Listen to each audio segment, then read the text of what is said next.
in this game. You had to. Here's the problem they all faced. Boring, boring, boring. I'm going crazy. Hurry up. I hate this. Nothing's happening. Boring, boring, boring, but I'm rich, but I'm rich. Ka-ching, ka-ching, ka-ching, ka-ching, ka-ching. I'm going to suggest something to you. Getting rich is boring. Write that down. Going broke is exciting. Getting rich should be boring. And for most people, the truth is they are addicted to adrenaline. They're addicted to the rush. They want excitement. You don't put excitement into your money. Making money should be boring. And the reason is because you're removing all of the emotions. Does that make sense? Yeah. All right, good. Tell me something you just learned. You guys have been taking notes. Somebody tell me something that's either boy, oh boy, am I glad I was reminded of that, or something where you saw your own behavior, just something you learned. Hang on, they're bringing you a mic right here. What's your name? Azita. Azita. What's something you learned? I play emotional. I take huge risks when we were losing, I was taking risks, huge risks. Yes. And betting that it would work out. And so what I learned is to take the emotion out, to have a system. Good. To be knowledgeable and be bored. And be boring. Thank you. That's a great lesson. Yes. Give her a hand. Very nice. That's the lesson. That's the lesson I hoped you would get. I hoped you would get the lesson that, look, you have to have some rules. Write that down. If you try to invest, if you try to become wealthy and you don't have rules, then you are speculating. You are gambling. Your emotions are in play. Look, I don't know about you, but I have a worst enemy. You know what his name is? Keith. Keith is my worst enemy. That little sucker never sleeps. He is constantly rearing up, trying to screw me up. It happens over and over and over again. I have to have some rules that will protect me from me. Check it out. I don't know about you, but all my problems started out as a good idea. How about you? Is it true? I mean, who wakes up in the morning and says, okay, today's the day I'm going to go out and wreck my life? Nobody does that. We all go out every day we think we're doing the right thing, and all of our problems started out as a good idea. I have to have rules in place that protect Keith from Keith. Keith is my worst enemy. It's unbelievable. I'm going to be talking more about rules in a second. I'm also going to be talking about investing and investing mastery. That's kind of what my theme is for today. It's what Harv asked me to talk about. And in fact, on the flip side of the piece of paper that you guys have been playing this game on, by the way, give yourselves a hand for playing the game. Very good. On the flip side of that piece of paper is something that just recently came in the mail to us, to Sandy and I, my wife and business partner, Sandy. We have a significant amount of money that's being managed by other people.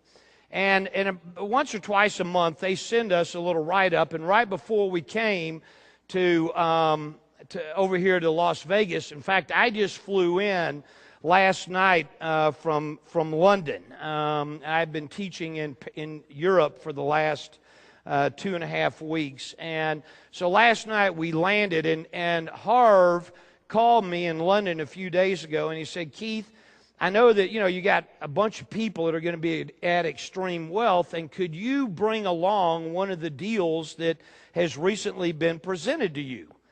And so I said, sure. And, so I brought this deal along, not for you to do it necessarily, but for you to look at it. And this is some of the kinds of things that we're seeing that are opportunities.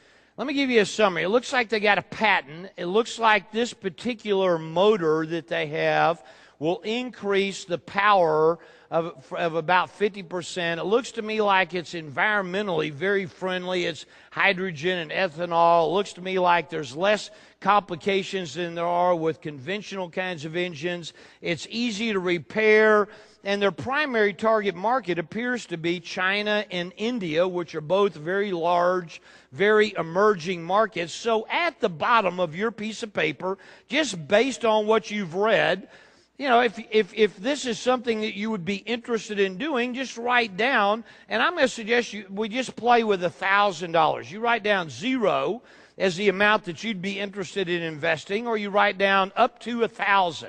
So, and if you wanted to write down more than 1,000, that'd be fine too.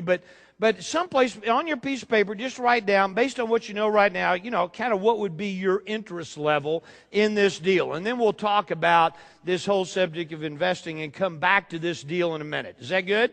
Everybody written something down? Good. All right. Someplace between 0 and 1,000. If you're a high roller like these guys back here and want to bet, more, then you could do that. But 0 to 1,000. All right. I believe that one of the biggest problems that people have when it comes time to make decisions, particularly around the subject of money, is that they don't take time to think. I mean, what most people do when they think about thinking is that they yawn and get ready to take a nap, as opposed to really doing thinking. I was hired in the early 1970s by two guys who became my mentors, and when they hired me, what they said is, Keith, we promise you that over the next 2 years, we will teach you everything we know. These guys were very, very successful business people. And they hired me as their protege to learn and carry their ball. So the very first thing I said I wanted to do was learn. And then I started, after I learned and I practiced a little bit, then all of a sudden I had some competence. I had some competence and was able to actually start doing deals on my own. By 1980, 81, 82, I had made an enormous amount of money. I was very successful, literally had millions and millions. In 1982, I was 32. So for those of you doing the math, it's 2007, so I'm 57. So in 1982, I'd made an enormous amount of money. We were very successful, and I was buying a business. I was buying another company, and I was raising money for this deal. And who I was raising money from is an investment bank named Drexel Burnham. Now, Drexel Burnham was the king of investment banking in the 1980s, and kind of like Goldman Sachs is today. But back in the 80s, it was Drexel Burnham. And Drexel Burnham was the inventor of something called junk bonds. Junk bonds is debt that is very low quality debt, but it's how in the 1980s, T. Boone Pickens and Carl Icahn and all these, Ivan Boesky, were all busy buying companies, and they were the corporate raiders. Well, in the 1980s, I was buying a business. The business price was $140 million, and I went to Drexel Burnham and I said, could you guys provide the financing in order to allow me to buy this business? And Drexel Burnham said, yes, we would love to provide the financing, Keith. You got the track record, you got the experience, we'd love to help you raise this money. The deal is totally buttoned up, everything is all ready, the paperwork has been prepared. We're within a matter of maybe a week of funding this deal and closing the transaction. And my guy in New York, whose name is Leon said, Keith, there's only one final hurdle. The hurdle is that you need to go and fly to Los Angeles and meet with Mike Milken. Now, Mike Milken in the 1980s was the father of junk bonds. He was like incredibly well known in the Wall Street financial world. He was extremely rich. His salary and his bonus from 1979 to 1985 averaged $1 billion a year. So he's very successful, very rich, and Leon says, Keith, you got to go have a meeting with Mike Milken before we can do this deal. And I said, all right, I'll go meet with Mike Milken. Where is he? And Leon said, well, he's in Los Angeles. And Keith, what you're going to do is you're going to fly to Los Angeles. They're going to show you into a little room. In this room, there's going to be a total of 7 chairs. There's going to be 5 of the Drexel people in this little conference room. There's going to be a chair for you, and right next to you, there's going to be an empty chair. And the meeting is going to get going, and Leon said, Keith, you're just to start making your pitch. You just go in and get going on this thing. Tell them why this is a good deal. And at some point into the meeting, the door is going to open, and in is going to walk a little bitty short guy with a bad toupee. That guy is Mike Milken. Mike's going to sit down next to you. Don't say a word. Don't stand up. Don't break stride. You just keep right on going.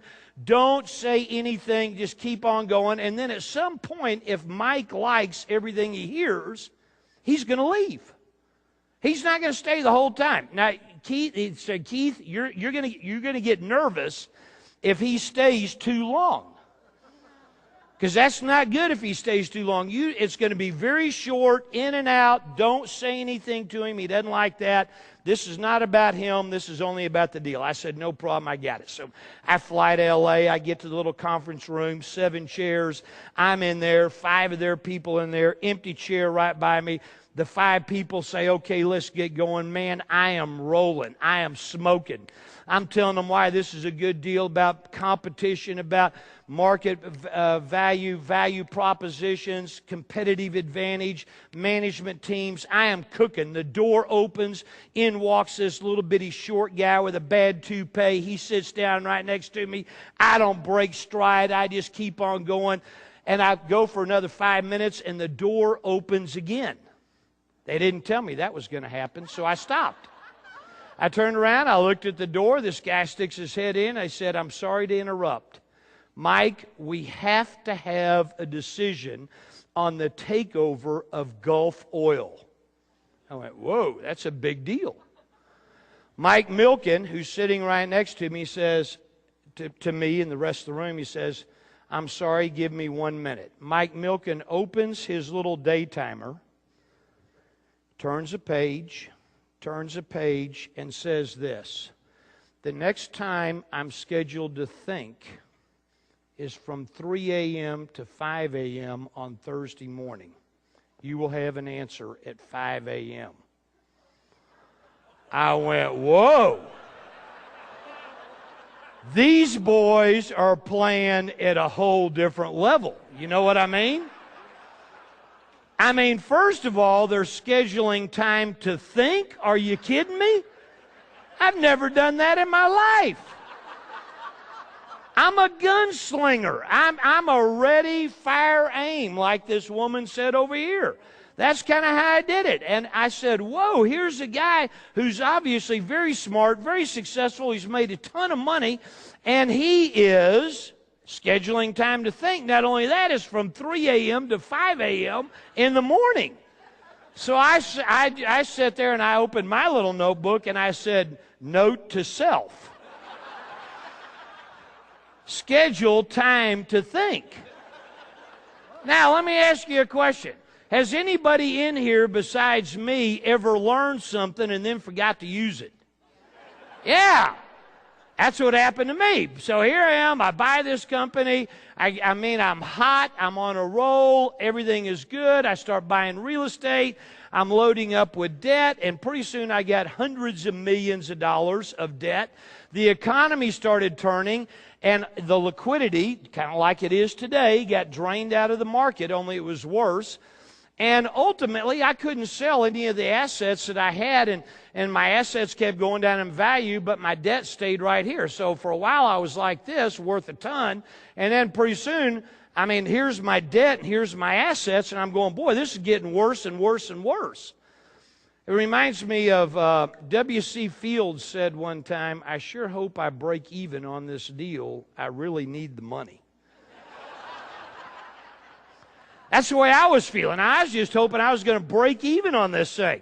I spent 4 years of my life negotiating my way out of several $100 million of personal liability debt. I had a lot of cash, I had a lot of net worth, and I just started trading. For 4 years, I made no money.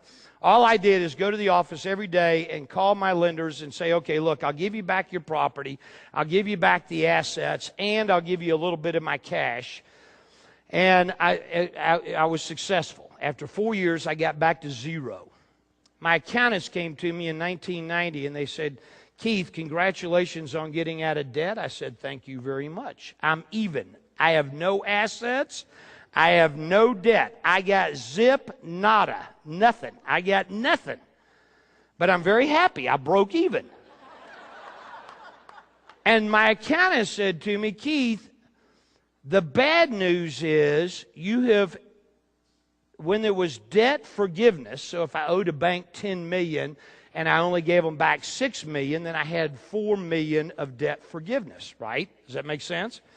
They said, Keith, the bad news is that debt forgiveness is phantom income to you. I said, all right, so what? They said, well, you owe taxes on that phantom income. And I said, well, I didn't ever get the money. They said, we know. That's why it's called phantom. I said, well, how big is the problem? They said, $9 million. You owe the IRS $9 million. I said, well, I don't have that much anymore. I used to have it, but then I had to solve all these other problems. I said, I tell you what, let's do. Since it's phantom income, why don't I pay them with phantom cash? Fair is fair. They said, that ain't going to work. I said, good. What's my options? They said, well, your option is you can either pay it or you can file bankruptcy. On February the 12th, 1991, worst day of my life. February the 12th, 1991, I had to declare personal bankruptcy. And I had pissed away an enormous fortune. And the reason that happened is largely because I had learned a skill in 1982 that I forgot to use. And it was the skill of thinking. I'm going to suggest something to you, is that when you learn something and you practice and you get competent at it, what that usually leads to is arrogance. That's what it usually leads to. I mean, the problem with success is that success breeds complacency. Success breeds arrogance. And I see it all the time in the teaching that I do with entrepreneurs and people who want to be entrepreneurs. I mean, people who get their first bite at the apple and start getting some success all of a sudden start getting cocky. And that's what happened to me. I actually I told somebody one time at the height of my wealth, I said, and my wealth was real. I mean, I had a lot of cash. It wasn't just on paper. I told somebody one time that I was kind of like Halley's Comet. You know, a guy like me only comes around about once every 70 or 80 years or so. I mean, that's the height of arrogance. But that's where I was. And so I started a sabbatical. And this sabbatical started in 1991. I didn't know how long it was going to last. It ultimately lasted 18 months. There's a reason I'm telling you this story. The sabbatical lasted 18 months. During the sabbatical, I said, my goal cannot be to get rich. I'm broke. I'm broken. There's a part of Keith who is broken because I'd spent my entire life up until then going for success, and it wasn't working. My marriage wasn't working. I was a sorry dad. I was a sorry husband. I was bankrupt. I had no money, and I said, I gotta work on Keith. That's the primary thing that needs to happen. I grew a ponytail. I got my ear pierced. I studied the world's religions. I read 180 books. Theology, philosophy, all the ologies, psychology, and a way I describe this time is it's like being a basketball player, and it's halftime, and I'm one of the players, and the buzzer goes off, and as I'm trotting off the court to go into the locker room, I turn around and look at the scoreboard, and the scoreboard says the score is 87-3. The other guy is winning. So I sat in the locker room in my halftime and asked myself the question, how do I win this game? How do I win this game? How do I win this game? I was stuck. Turns out that's a horrible question. It wasn't until I changed the question from how do I win this game to how am I going to play. It's not about winning the game. It's about how are you going to play. I changed the question and very quickly was able to emerge from this sabbatical that I was in. The sabbatical lasted 18 months. Within 3 years after I left my sabbatical, I had recreated my entire net worth. The entire thing. I'd made all the money back. Now, the question is, how'd that happen? I'll guarantee you it happened because I had skills and tools. If you don't have skills and tools, you can't do it the first time unless you get lucky and rely on hopium. Do you know what hopium is? That's what most people are busy relying on, hopium. I hope it'll work. And I went bankrupt because I took my eye off the ball, got cocky and arrogant. I didn't think it could happen to me. During the sabbatical, what I had to do is make a decision, and the decision that I made was a decision not to pursue success, but instead to pursue mastery.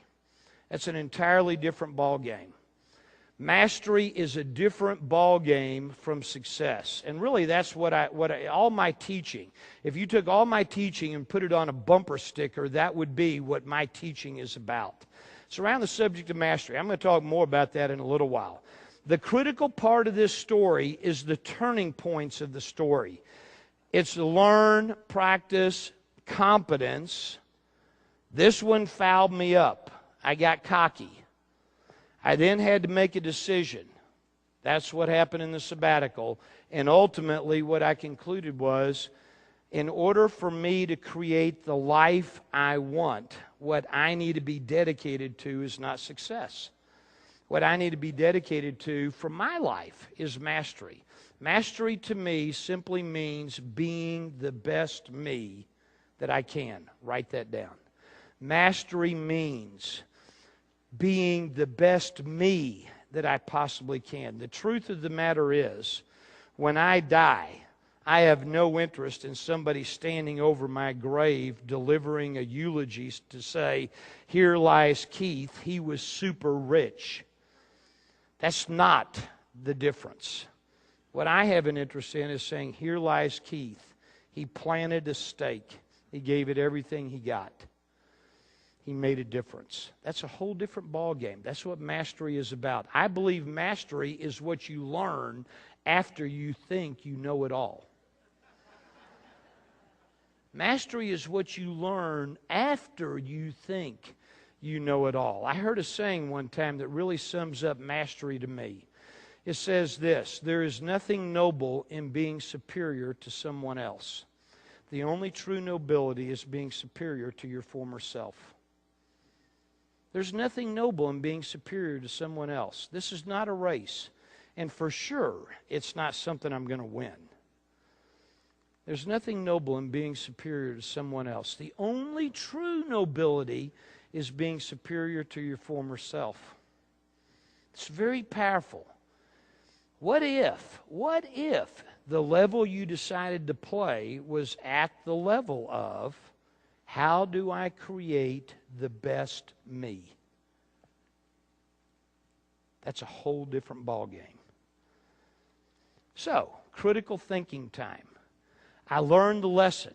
I now take very regular breaks to do thinking. But I think one of the reasons people don't get rich is because they don't ever bother to think. If you're going to think, I have over 450 questions that I have developed that I use when I'm about to think about something. If I'm about to think about buying a business or starting a business or growing a business, or if one of my businesses isn't as big as I want it to be, I know how to do that. And so I just begin asking myself these questions that I've developed, and that's what critical thinking time is. Critical thinking time is really asking yourself questions.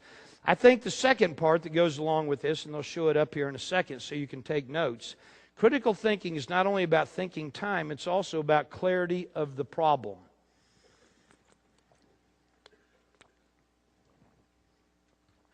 Clarity on the problem. What is the problem? Here's the way that looks for me. Can y'all see this okay? Are they getting it up there? Okay, good. All of us have an is line in our lives.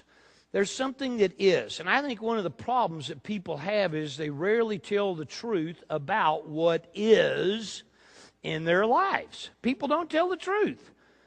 I mean, think about it. When's the last time you truly told yourself the truth about anything?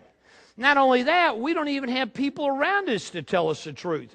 You know how I know that's true? Is because right now, every single person in this room can think of a friend or a family member who's in the process of screwing up. I mean, not a little, big. You're watching them screw up right now, and you're not saying anything. You're keeping the peace. You don't want to screw up this year's Thanksgiving. So let's say nothing. People don't tell themselves the truth. People don't surround themselves with people that will tell them the truth. People don't have someone around them that watches them swing. I think one of the great things about being in a partnership, it's a partnership that I have with my wife, Sandy. I mean, it's a partnership not only in relationship, it's a partnership also in our life, in our business. There is no separation. I mean, it's work and personal and everything is kind of in one big blob. But we've given ourselves permission to tell each other the truth.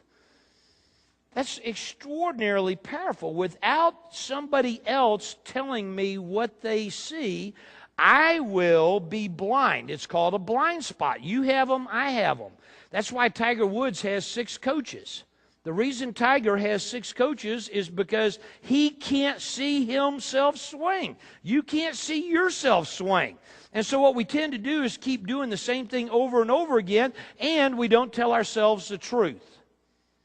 Is there anybody in here who really and truly believes that they have been consistently telling themselves the truth?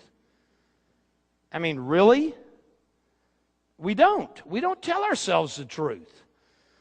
I mean, we don't put on a seatbelt. We don't eat right. We don't exercise. We somehow are relying on hopium and luck in order to become wealthy. We think that we can become wealthy without learning critical skills and tools. Have we lost our mind? We think we can become wealthy by changing our mind. Michael Dell did not get rich by changing his thinking. That's not how he did it. It's not how Warren Buffett did it. Is it important that you have good psychology? Of course. But if that's all you do and you expect to get rich off of that, you just look at the most successful people on the planet and ask yourself the question, how did they do this? Is it because they sat down and read a book and changed their thinking, or is it because their psychology was good, but what's the core reason they got rich? It isn't because they read a book. It isn't because they took a seminar. It's because they got off their big fat butts and went out there and learned critical skills and tools and then practiced and corrected and practiced and corrected and practiced and corrected until they became a master. That's how they did it. Name one person who's one of the 10 wealthiest people on the planet who got there by doing the least, who got there by cutting in line, who got there by relying only on their natural talents. Name one. Name one person who's the best in the world at anything. I don't care what it is. Riding a bicycle. There's somebody out there who's the best in the world at it. Making money, investments. There's somebody out there that's the best in the world in it. Building computers. There's somebody out there that's the best in the world at it. Whatever business you happen to be in, there's somebody out there who's the best in the world at it. Name one person who's the best in the world, who got there by doing the least, who got there by cutting in line, who got there without learning critical skills and tools, who got there without being an apprentice. I just said something very important. Very important. Every single master on the planet, I don't care if you're talking about Tiger Woods, if you're talking about Warren Buffett, if you're talking about Vladimir Horowitz, who's one of the great pianists of all time, you could be talking about Michelangelo. Every single master at one time was an apprentice. Why were they an apprentice? So that they could learn what doesn't work. Holy cow, if you have to go out and remake every single mistake that Michelangelo made, or that Lance Armstrong made, or that Warren Buffett made, the reason you study with masters is so that you don't have to repeat all the mistakes and you can find the things that do work and then stand on their shoulders. You have to be an apprentice. And most people don't want to be an apprentice anymore. Most people, the concept of being an apprentice has totally been lost. You go back 100 years, and if you found a master cobbler or a master craftsman, at one time they were an apprentice. And once they become a master, they have apprentices working under them. We've lost that concept. I was recently giving a speech to a bunch of MBAs. And somebody in the audience raised their hand. These are freshly minted new MBAs. Somebody raised their hand and said, "Keith, who do you think is the best person we could go to work for?" And I looked at them and I said, well, I mean, the person you should go to work for is the person you admire the most. And about 2 weeks later, I received a call from the dean of the MBA program. And the dean said, "What in the world did you tell all those people?" I said, well, I told him, they should go to work for the person they admire the most. He said, "I know, they're all going into business for themselves."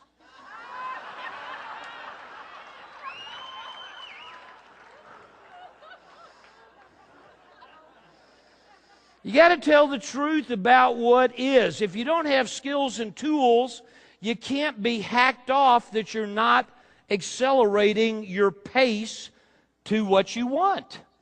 So telling the truth about what is. So we all have an is line. We also all have an ought line.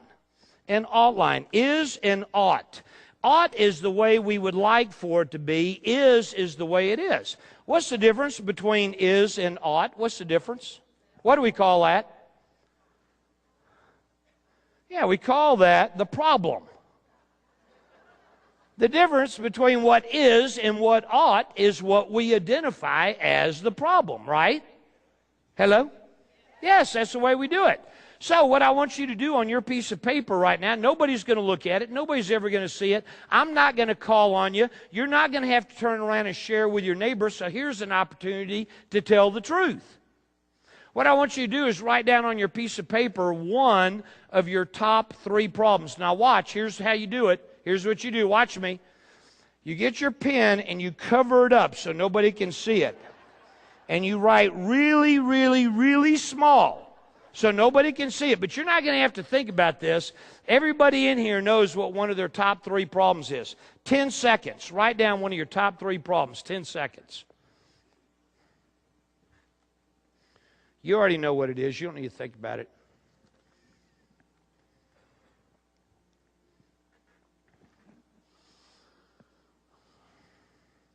Good. You got your top problem down? Everybody got it? Anybody sitting there going, I don't know, I don't have any problems? Everybody's got problems. Everybody's written one down, right? Let me ask you a question. Is what you just wrote down really the problem? No, it's not. I guarantee you what you just wrote down is not the problem. What you just wrote down is the symptom. But you did not write down the problem. People are unaware of what their problems are. That's part of this is. You got to get clarity on what the problem really is. Most people are trying to solve the problem that isn't. If you wrote down that I don't have enough money, if you wrote down my health, if you wrote down my relationship, I don't care what you wrote down. That is not the problem. If you wrote down I don't have enough self-discipline, that is not the problem. The only people fooling around with self-discipline and self-motivation are the people who are doing the best they can. There's a reason why we don't have what we want in our lives. The reason is because we're all busy doing the best we can. When's the last time you got up in the morning and said, okay, today I'm going to do the third best I can all day long? We don't do that. All day long, we're doing the best we can. You got up, and for the last umpty-ump years, you've been doing the best you can, and here's what you got right here. It's your life. It's not that there's anything wrong with it, but all of us would like to have more in our lives, and one of the things that's holding us back is this issue of doing the best we can, and the people who are fooling around with self-discipline and self-motivation are people who are doing the best they can, as opposed to masters who don't do the best they can. Never have, never will. Masters do whatever it takes. And that is an entirely different ball game. That's a whole different ball game. I mean, I want you to think about it. If they brought in a whole table full of crack cocaine and put it right here, 100 kilos of crack cocaine, put it on this table and say, Keith, you can use this crack cocaine, you can sell this crack cocaine, you can have a party with this crack cocaine, nobody will ever know. I'm not going to sit here and go, oh my God, crack cocaine. How am I going to keep myself from taking a toot? It ain't going to happen. Crack cocaine is a non-event. I don't need any self-discipline. I don't need any self-motivation to take that crack cocaine, dump it in the toilet, presto, bingo, I'm done. I'm not doing the best I can with crack cocaine. That is non-negotiable. Write this down. The quality of your life has nothing whatsoever to do with your standards. The quality of your life has nothing whatsoever to do with your standards. The quality of your life, where you are in your life, is a direct reflection of what you